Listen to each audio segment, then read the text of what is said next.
during a cold, moonless night when I found myself driving down an isolated stretch of highway.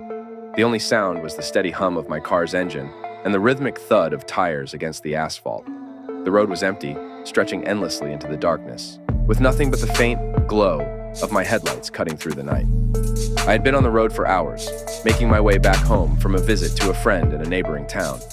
The journey had been uneventful so far, but as the clock ticked past midnight, I couldn't shake the feeling that something was off. The air felt heavy, and an unsettling sense of dread began to creep into my mind. As I rounded a bend, I saw it, a figure standing in the middle of the road. I slammed on the brakes, my heart pounding in my chest. The car skidded to a stop just inches from the figure.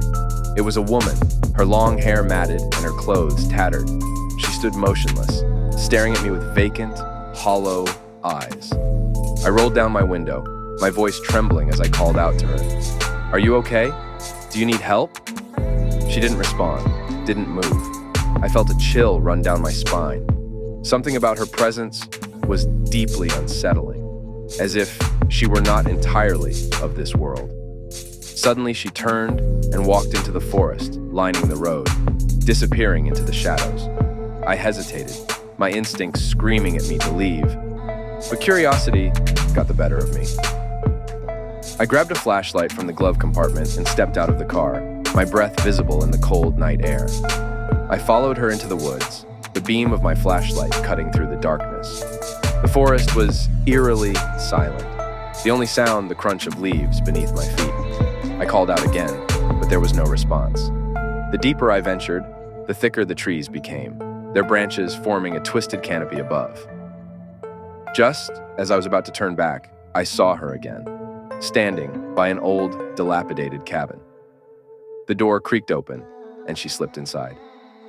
My heart raced as I approached the cabin, the flashlight flickering in my hand.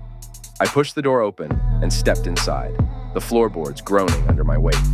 The cabin was filled with an oppressive darkness, the air thick with decay.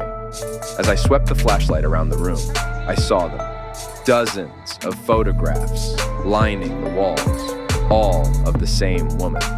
In each picture, her expression was one of fear and anguish. My stomach churned as I realized these photos spanned decades, yet she appeared unchanged, as if frozen in time. A sudden noise behind me made me whip around, and there she was, standing in the doorway. Her eyes were no longer vacant, but filled with a burning intensity. "You shouldn't have come here," she whispered, her voice echoing in the empty room. Panic surged through me, and I bolted for the door, my flashlight clattering to the ground. I didn't stop running until I reached my car, my hands shaking as I fumbled with the keys. I sped away, glancing in the rear view mirror to see her standing at the edge of the forest, watching me with those haunting eyes.